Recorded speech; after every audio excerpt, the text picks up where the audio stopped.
The reason I became an analyst, I was ordained as a minister, and it wasn't that I lost my faith or went sour on the Christian ministry. It was because I felt Jungian psychology went deeper into the source of people's needs and problems. And as an analyst, I could go there with them. Welcome to Psychology and the Cross. This podcast explores the link between Jungian psychology and Christian thought, faith, and tradition. In a series of conversations with Jungian analysts and scholars, we will investigate where the two depart and converge. This journey will lead us back to C.G Jung himself, the son of a Protestant Christian pastor, and whose many of his later works were dedicated to, if not a reformation, a retranslation of Christian thinking as lived experience and faith, and, which we will learn in this podcast, walked around with the Bible in his pocket. My name is Jakob Lusensky. I'm a Jungian psychoanalyst with a private practice in Berlin. In this, our first episode, I had a great pleasure to speak to Jungian analyst Dr. Murray Stein. For most Jungians, Murray needs no introduction, but for the rest of you, Murray Stein has written numerous books on Jungian psychology, In Midlife, Practicing Wholeness, Map of the Soul, and many more.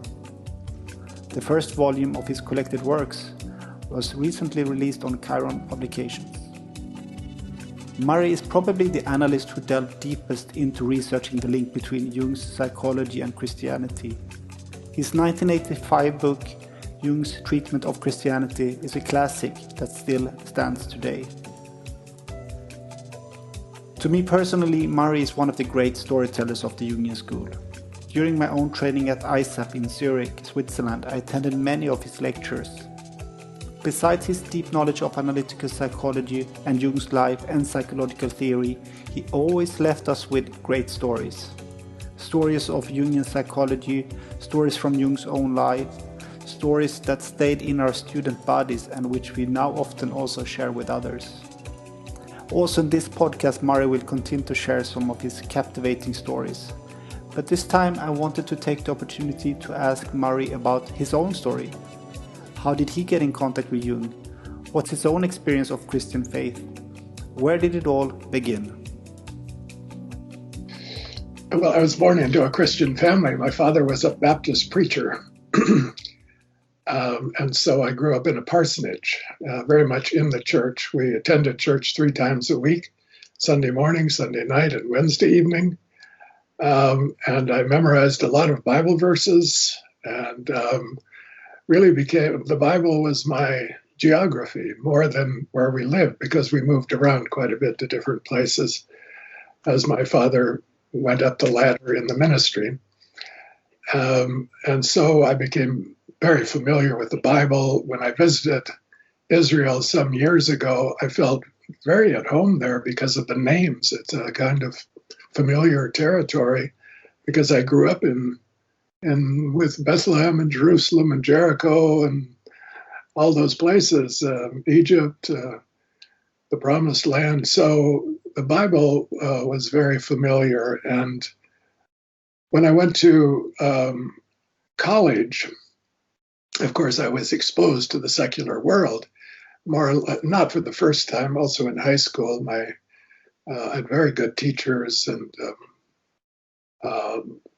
we studied the Greek tragedies, and we studied world history and philosophy. But in college, of course, it opens the mind to the big world of the great thinkers, and so one's perspective changes. And I guess I became oriented more to that world of the Western modern thinking, and I still maintained a connection to the church.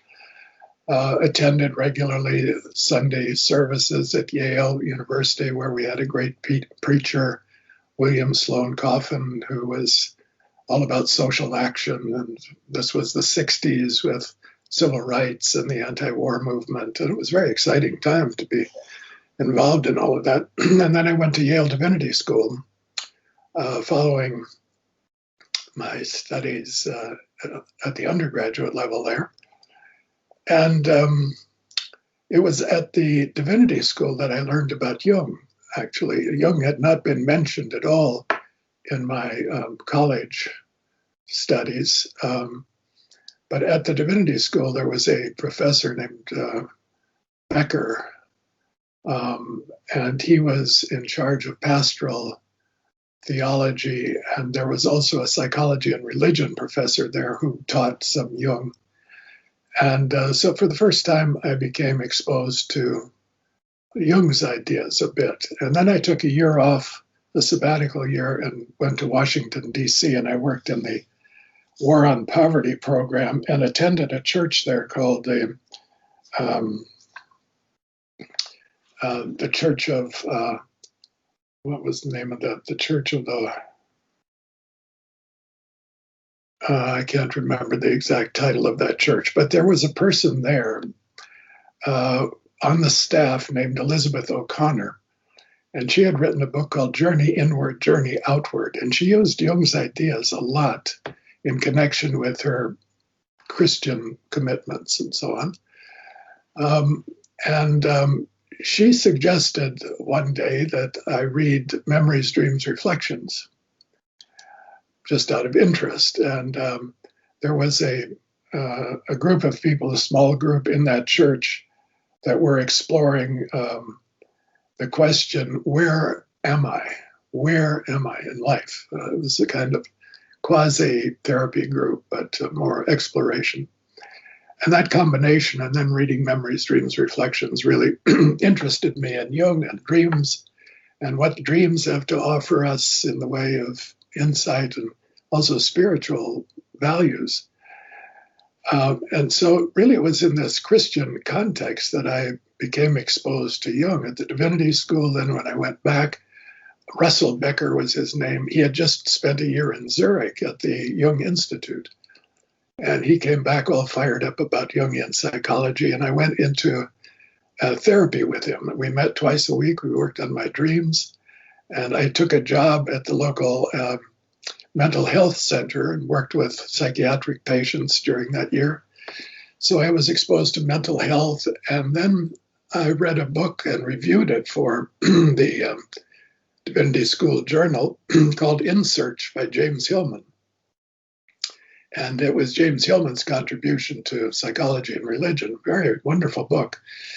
It's my favorite of all his writings. And then I wrote him a letter and asked if it would be possible for me to come and study at the Jung Institute. And I was accepted. I went to Zurich and studied. So that's how this all came into being. And it was a kind of synchronistic process because one thing just led to another and doors opened, and I was able to study then at the Jung Institute in Zurich for 4 years, from 1969 to 1973. I then came back to the United States, began practicing as an analyst, and ended up in Chicago, where I took a doctorate at the University of Chicago in a department called Religion and Psychological Studies, under Peter Homan's direction. And Peter Homans wrote a book called Jung in Context. He was interested in Jung. He wasn't a Jungian, but he was interested in how Jung's psychology fit into the picture of modernity, and how psychology, in a sense, replaces religion for some people in modernity. So Jung in Context puts Jung's work within the context of modernity of the 19th and 20th century and sees psychology in connection to the decline of religion. As religion declines in the West, psychology and psychoanalysis takes off and increases and becomes attractive to people, and their spiritual needs are fulfilled in analysis rather than in religious activities. So that was my experience. I loved Jung. I could identify with Jung. He was also the son of a pastor and grew up in a parsonage and had to struggle with his father and his father's problems with religion. My father didn't have problems with religion. He was a passionate pastor, minister. He really taught and believed in the gospel. So did my mother.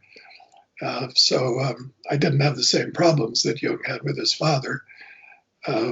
And I had quite a positive relationship to my father, but I felt I outgrew him in a way because he was very contained within that evangelical Christian framework. And I stepped into the modern world and the secular world, and that was, he did not discourage me from going there, but I don't think he really understood what I was doing.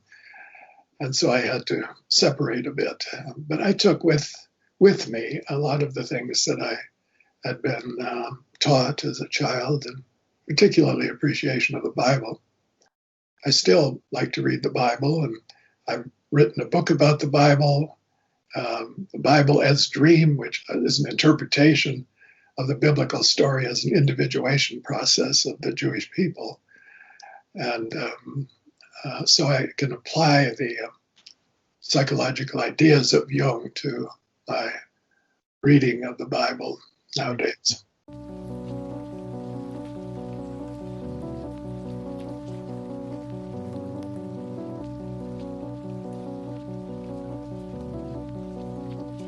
I would like us to delve into your book that you wrote in 1985, Jung's Treatment of Christianity.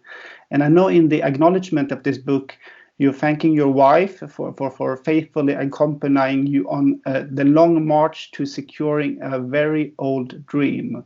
So could you say something about how that came about and a little bit about the book, a lovely book? Sure, yeah. Well, the very old dream, I guess, was to somehow try to bring psychology and Christianity together under, under two covers.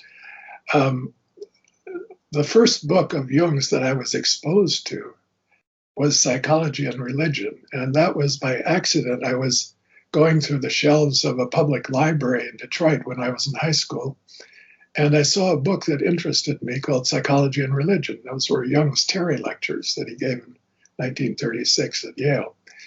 And I took it home and tried to read it. I had read already Freud's interpretation of dreams, and I thought, wow, this would be interesting, Psychology and Religion. But I couldn't understand any of it. It was way over my head.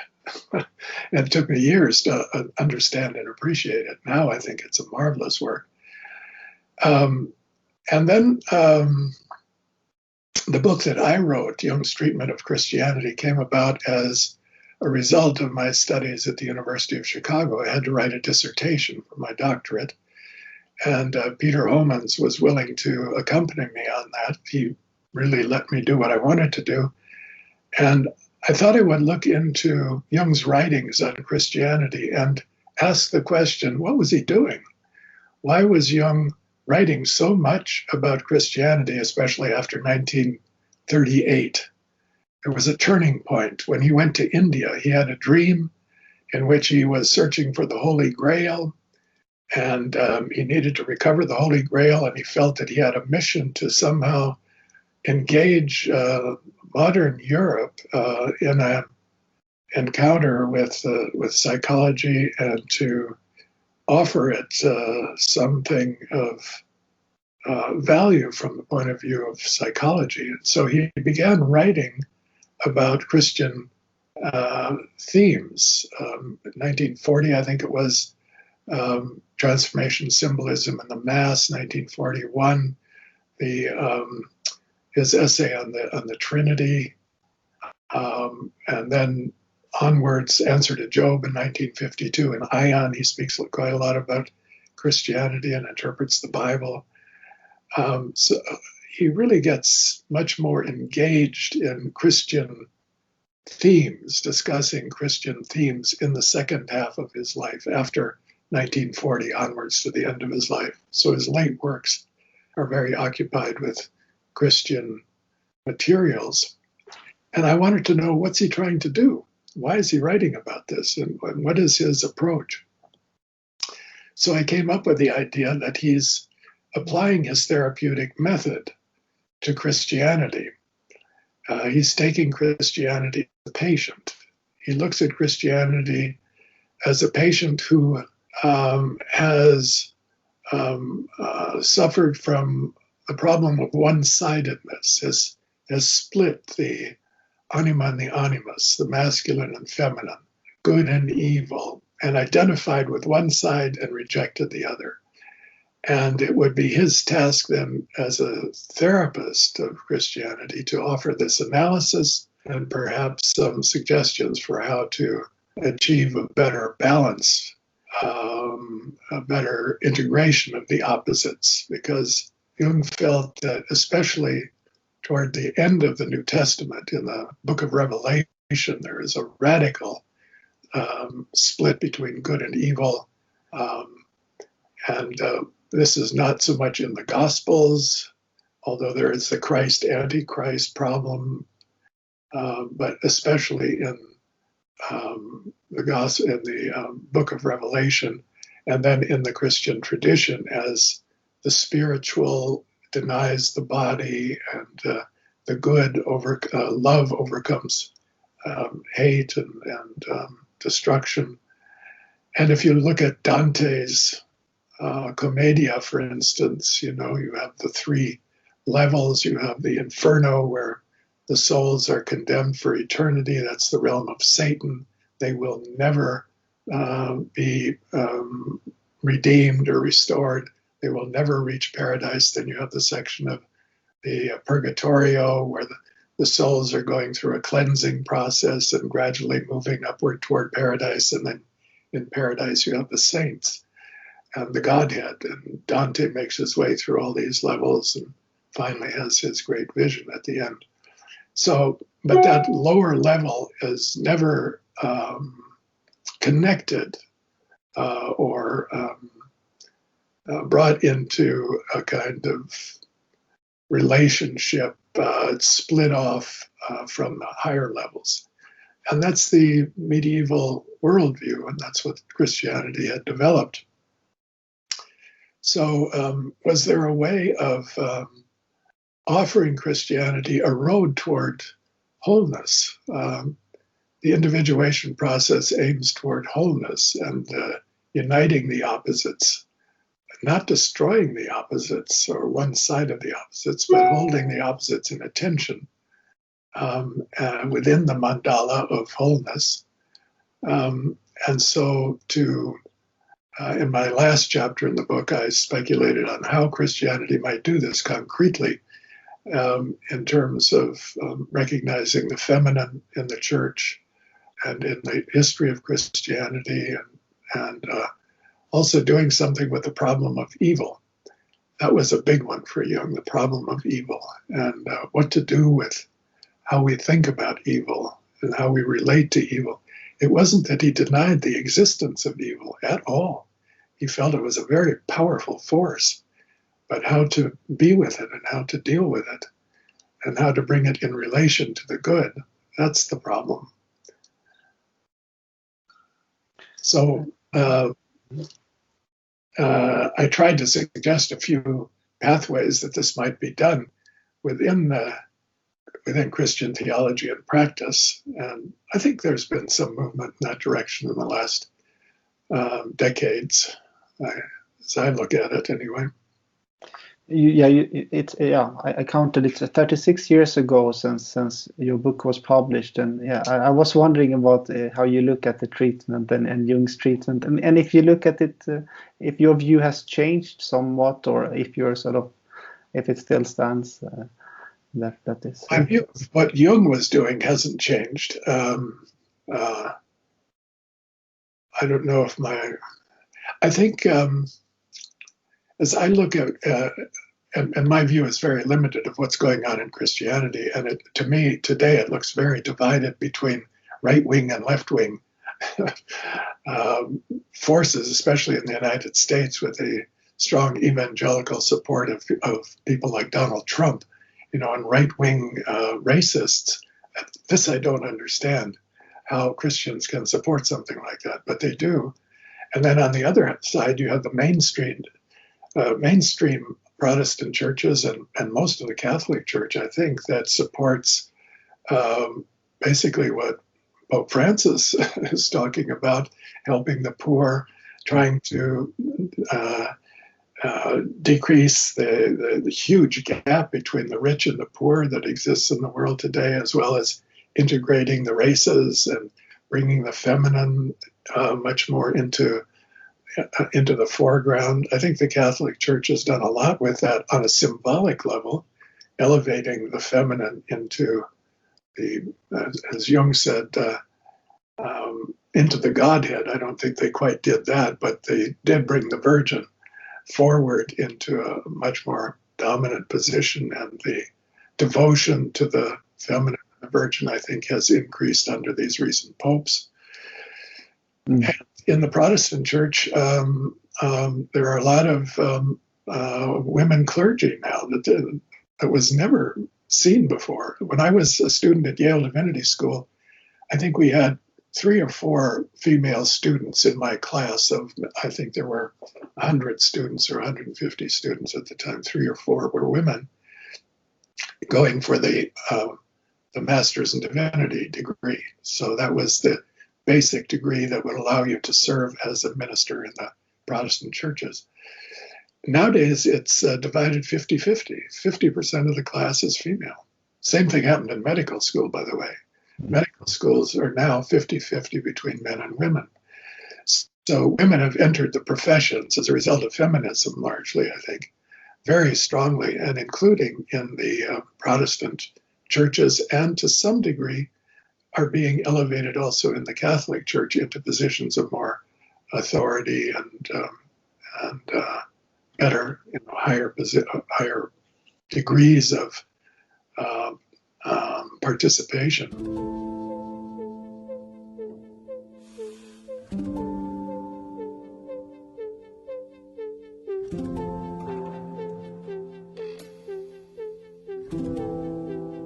In the book Jung's Treatment of Christianity, you also say something, I will quote it, and I thought it's very interesting. You say, what Jung foresaw as the future evolution of the Christian tradition could perhaps most accurately be thought of as the child of Christianity and the grandchild of Judaism.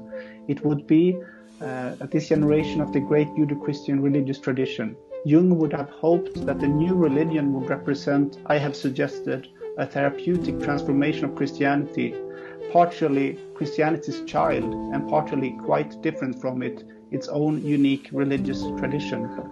Well, I think I had in mind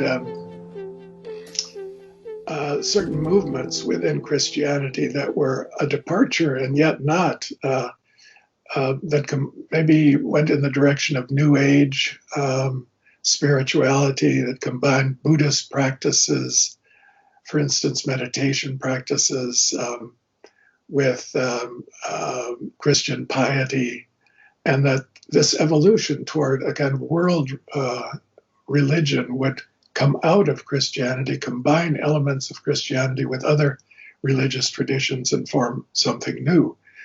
And that isn't a unique idea to me at all. There's a famous letter that Jung wrote to one of his followers who sent him a dream, and in that Jung speculated that a new religion would form in about 600 years. And he said, in the meantime, individuals are creating their own spiritual systems or their own belief systems out of their inner work and their dreams and their active imagination. But eventually, this will come into a new world religion.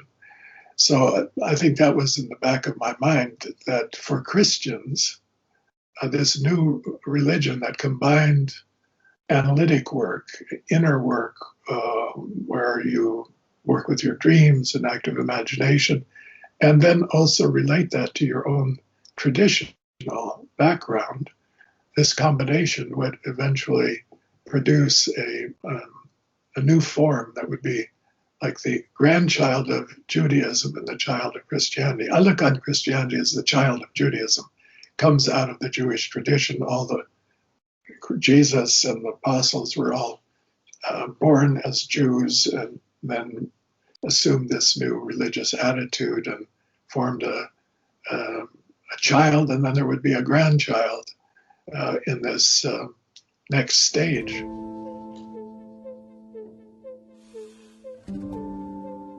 Some years ago, when I was going deeply into Luther, I contacted you for some with some questions, and you shared with me this beautiful paper that you wrote that I didn't know of, Jungian Psychology and the Spirit of Protestantism. And could you share a little bit about in what way you see that Jungian psychology is working within this spirit, you say, of Protestantism? And maybe we could also touch a bit about Jung's rendering of this Christian concept of the imitation of Christ, which I find very, very interesting, how you explore that and how you flesh out Jung's interpretation of that. Well, I start with with the fact that Jung grew up in a very Christian context. His father was a Christian pastor. He had 6 uncles who were Christian ministers. His grandfather was a very well-known leader of Protestantism in Basel and the head of the Basel Cathedral. So Jung was steeped in a Christian tradition. And he absorbed that background. There's no way you couldn't absorb that background. So when he set about doing his psychological thinking, it's inevitable that some of those constructs would play a part. Now, one feature of Jung's psychology is that it's very individual. And that is the Protestant attitude about the relationship between the individual and God. You have a direct relationship to God. You don't have to go through a priest. You don't have to go through a community.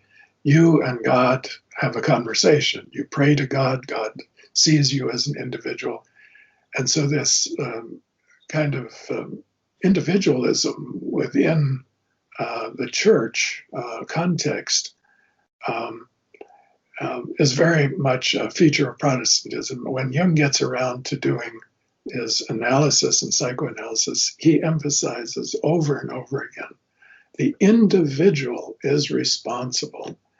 Individual consciousness is a higher form of consciousness than collective consciousness.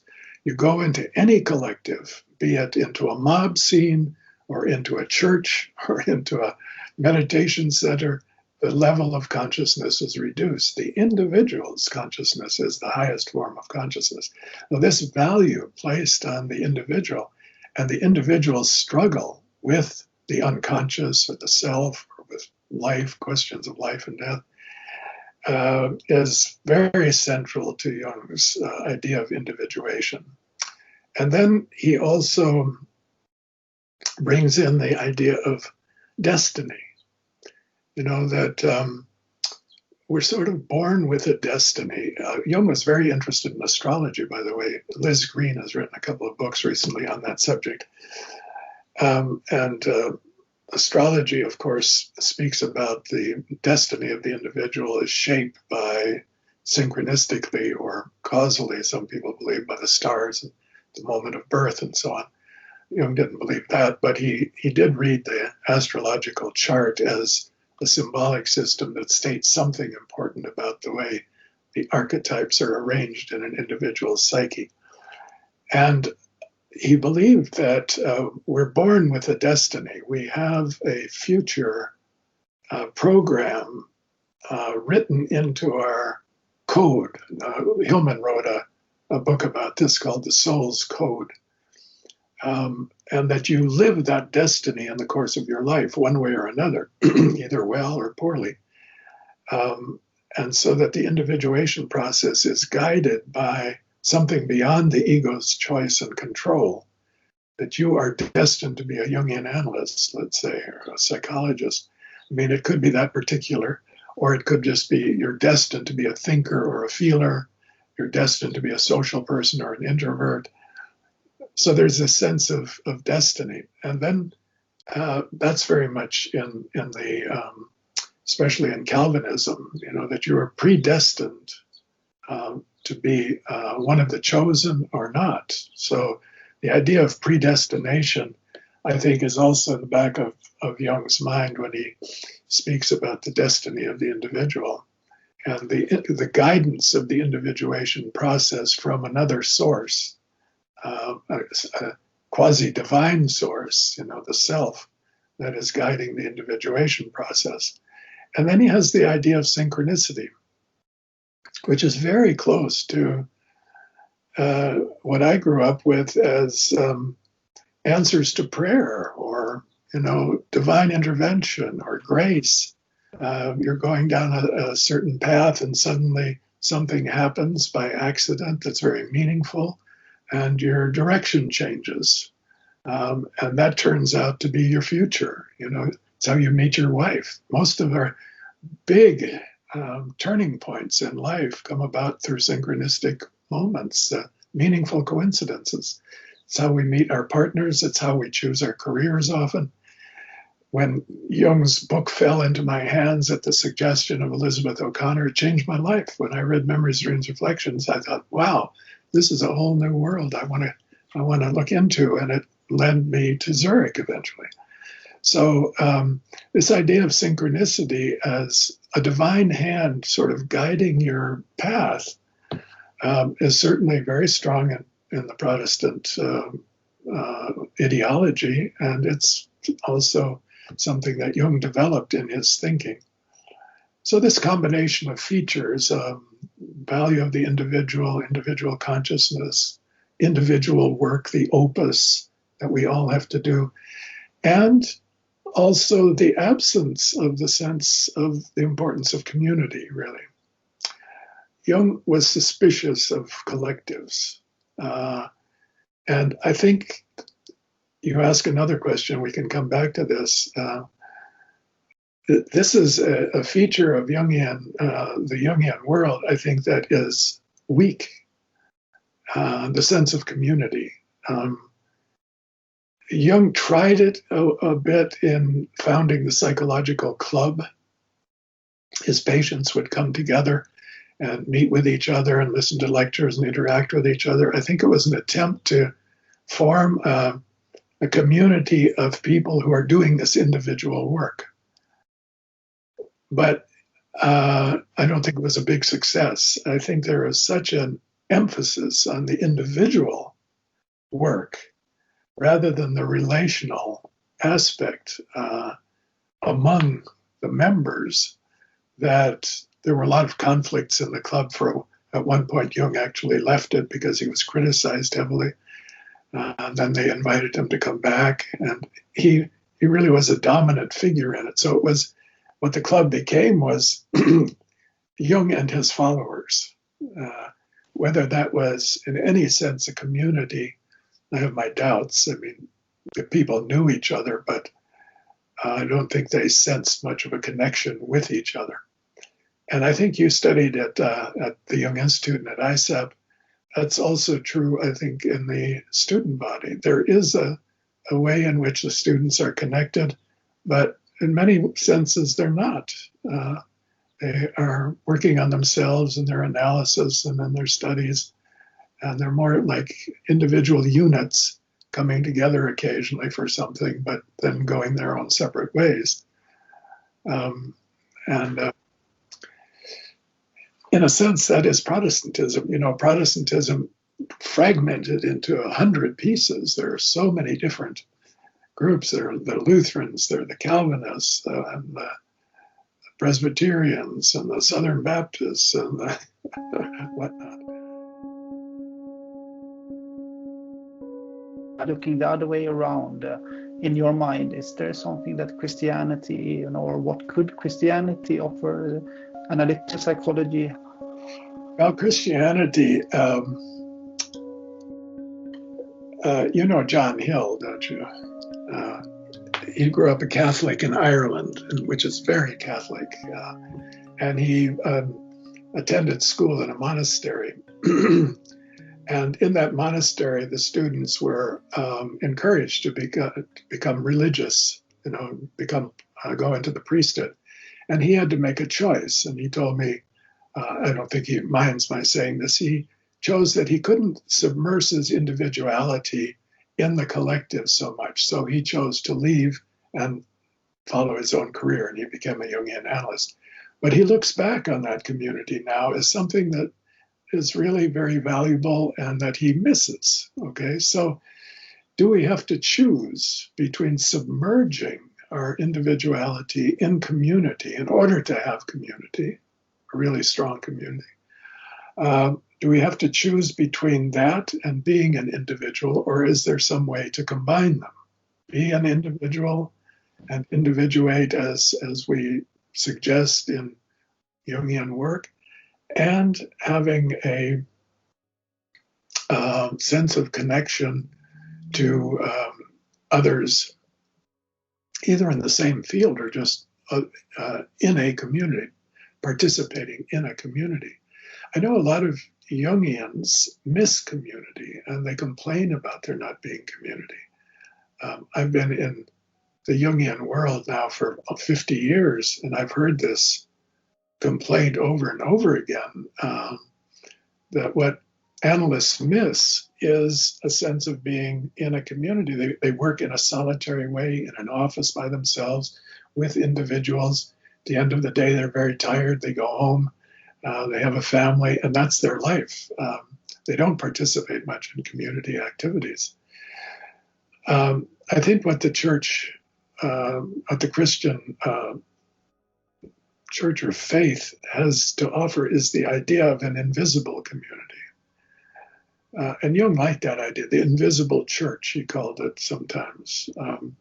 That is, it is a sense of being in community with others, not necessarily in an explicit organizational sense, where you get together regularly for rituals and various things, but that you have a sense of unity or oneness with others who are working along the same lines or who are at the same level of consciousness or working on themselves in the same way. One thing Jungians have, but probably needs to be strengthened, is faith. We place our faith in the self, in the psyche, in this sense that when we sit down with a patient and we conduct analysis, we believe that the answers to the patient's questions will emerge out of the dialogue, out of their inner world, out of their dreams. That's an act of faith. And I think that needs to be very solidly stressed in the training programs, that the analyst doesn't have the answers. What you have is faith that the answers will come. Otherwise, you couldn't conduct analysis. You know you don't have the answers, but you have faith that they will emerge out of a process and out of the psyche. So I think what Christians have and really prize above all else is their faith in an invisible power, an invisible source of inspiration, of grace, of comfort, many things that will always be present to them. And I think Jungians can learn from that, or can strengthen their conviction that faith is a worthwhile thing to have. We aren't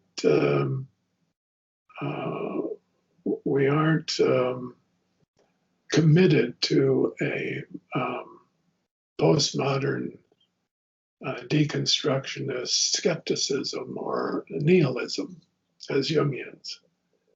I think we're committed to a faith in process and in invisible presence and power, that you can name the self, or you can name the divine, you can name the archetypal.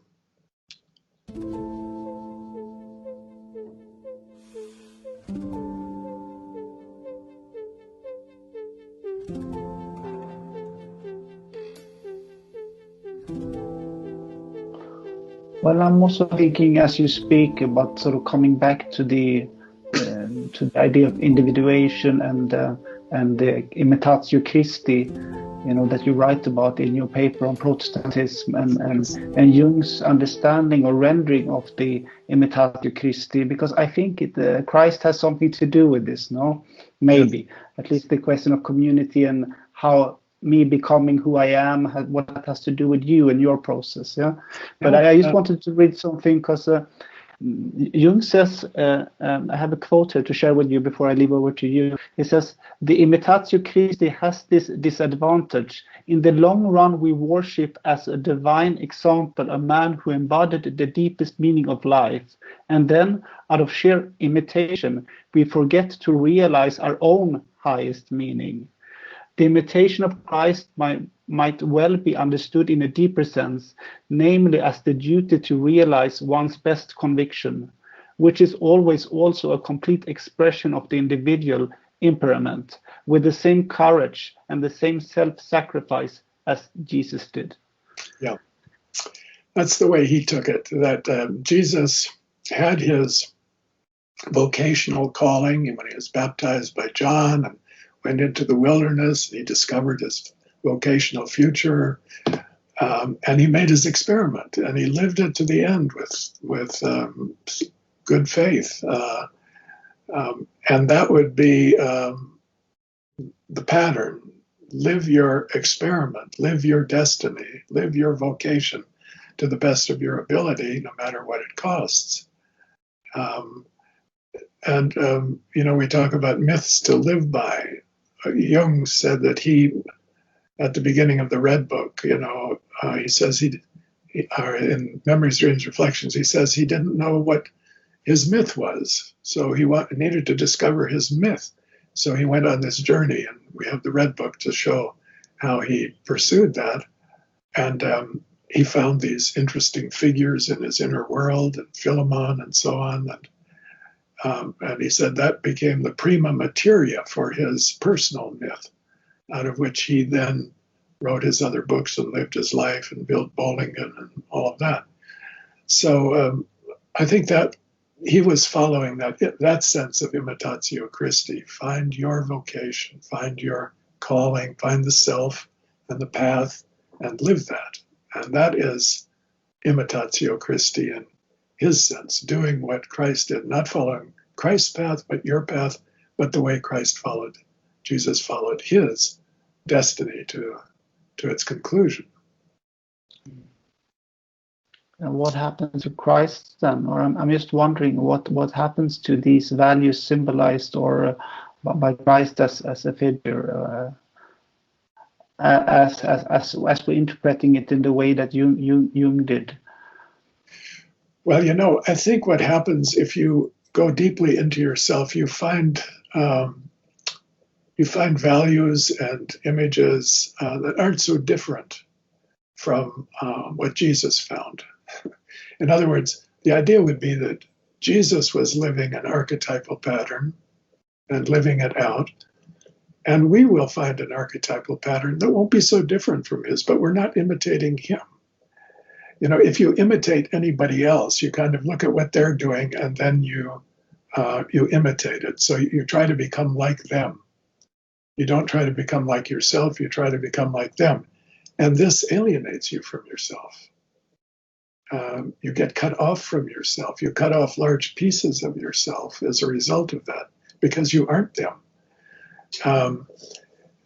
You do gain something from it. I mean, the people who practiced Imitatio Christi would experience, the marks, the signs of Jesus on them. Some of them, lacerate themselves. They carry the cross. They do all these things. Well, what do they gain from that? Probably some sense of identification with Jesus and his suffering. But it really separates them from their own concrete lives, from their own history, from their childhood, from their parents, from their family, because they aren't that person. So they end up living a kind of fantasy life, a life of imagining that they are somebody like this man who lived 2,000 years ago in a very different culture and a very different time. So that's the problem with that kind of literalization of Imitatio Christi. I don't think Jung meant to say that it's not good to pay attention to the great values that Jesus talked about, his teachings. Those are all very positive values and very high level of consciousness, and what Jung called in Mysterium Conjunctionis the unio mentalis. Unio mentalis is separating the soul from the body and connecting it to the spirit, so that you have control over your instincts, and you're able to think about them and reflect on them and live them in a conscious way, and have a sense of others as well as yourself, a sense of spiritual values. All of that is a very positive development in a person's life. So Jung isn't against that. It's against the idea of alienating yourself from your own concrete life and history and trying to become something else. He had similar objections to people trying to become Buddhists, or Jungians. Following Kundalini yoga or something. He said, that's not your tradition. Stick with your tradition. Live out of your own history and develop that. That's more authentic, and it won't separate you from yourself. It was very much for, sticking with your concrete reality and developing that to the best of your ability. When you look at what Jesus meant to Jung, or how Jung looked at Jesus, he said he's an example of the individuating personality. Follow Jesus in that sense. Follow your own path, find your own myth, be true to your myth as Jesus was to his. Jesus does appear in the Red Book right at the end, in the garden, in Philemon's garden. I think Jesus was an important figure for Jung. Jung, carried a Bible around in his pocket all his life. His grandson told me, and sitting on the train and so on, he'd pull out his Bible and he'd start reading something. So he was very immersed in the biblical text, the biblical world. Now, for Christians, people with a Christian background, Jesus will continue to be an important figure in their private meditations and religious practices. But I wouldn't place him as an exceptional figure within the pantheon of figures that Jungian psychology has to consider as archetypal figures. For me personally, he transcends them, but that's my own personal feeling about it. A Hindu wouldn't feel that, most likely, or a Buddhist. They might put Buddha as a superior figure. But I can live with that, and they can live with mine, and we can have dialogues on that basis, I think. Much of Jung's legacy seems to me to have to do with his universal psychological theory that he left behind, with his concepts, with the archetypes, with the collective unconscious. But could one imagine how Jung's life and psychological project could have looked differently if he would have stayed working more within the Christian tradition? Russell Becker, who was my mentor at Yale Divinity School, said to me, it's too bad Jung was born in Switzerland. If he'd been born in America, he would have had a better appreciation for the church. That the church was so cold and so uninteresting to him, and so without the spirit. Jung said that when he took his first communion, he went home and he said, but nothing happened to me. The wine was kind of bitter and the bread was stale. And what is this supposed to be? It's nothing. So he wasn't really, he couldn't participate in that church. somebody once asked him, and he wrote an essay, "Why I'm Not a Catholic." Why couldn't he become a Catholic? Because he appreciated the Catholic rituals so much. He wanted to go to Rome. He fainted at the train station. He couldn't go there. It was so powerful. But he couldn't become a Catholic because he was a Swiss Protestant. Swiss Protestants can't become Catholics. It's impossible. They've been fighting Catholics for centuries.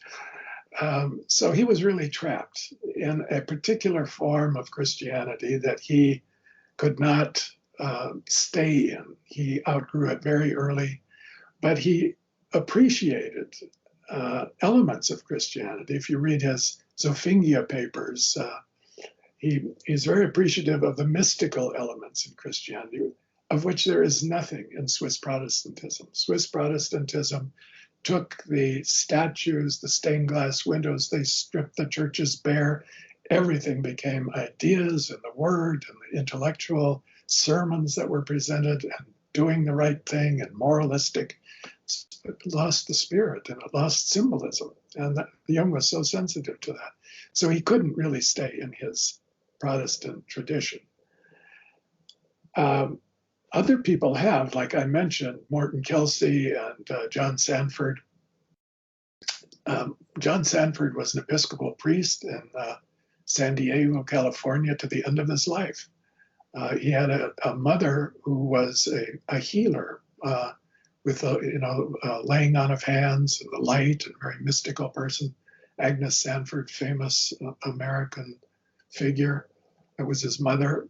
He became an Episcopal priest. He became a Jungian analyst, and he combined Jungian analysis as a part of his pastoral work in the church.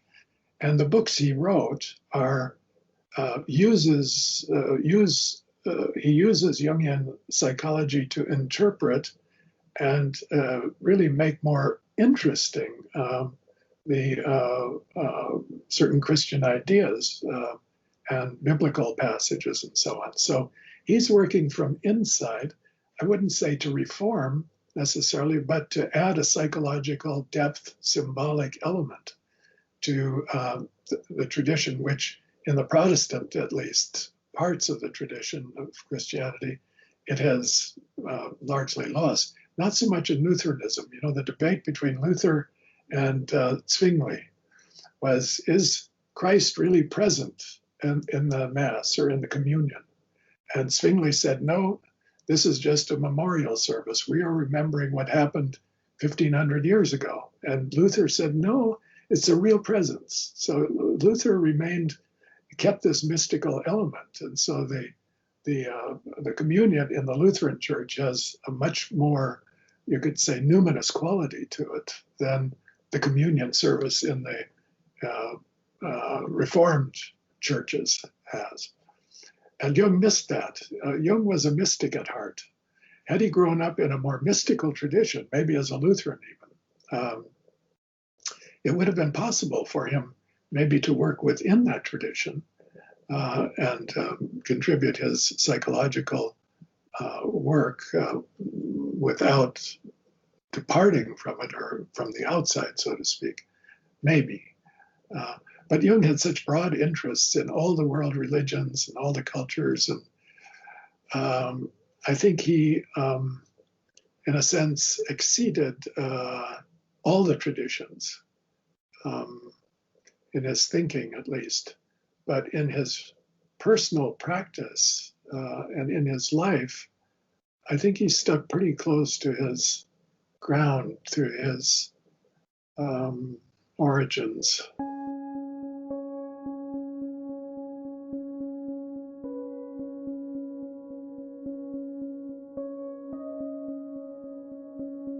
Well, I'm also thinking, just to share with you before we end, I think that the title of the podcast will be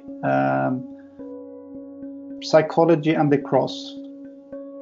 Psychology and the Cross. Yeah, and then something with Jungian underneath, but I think it would be something in that vein. Yeah. I knew a woman.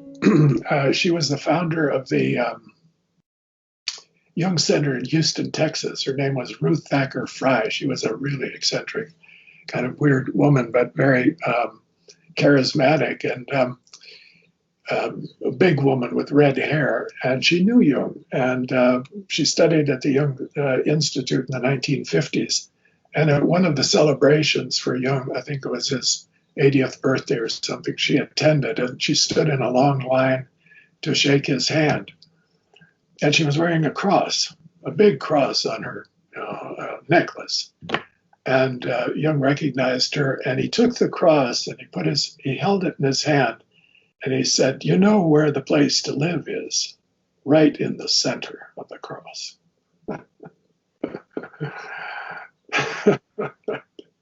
That's where the opposites come together, right in the center.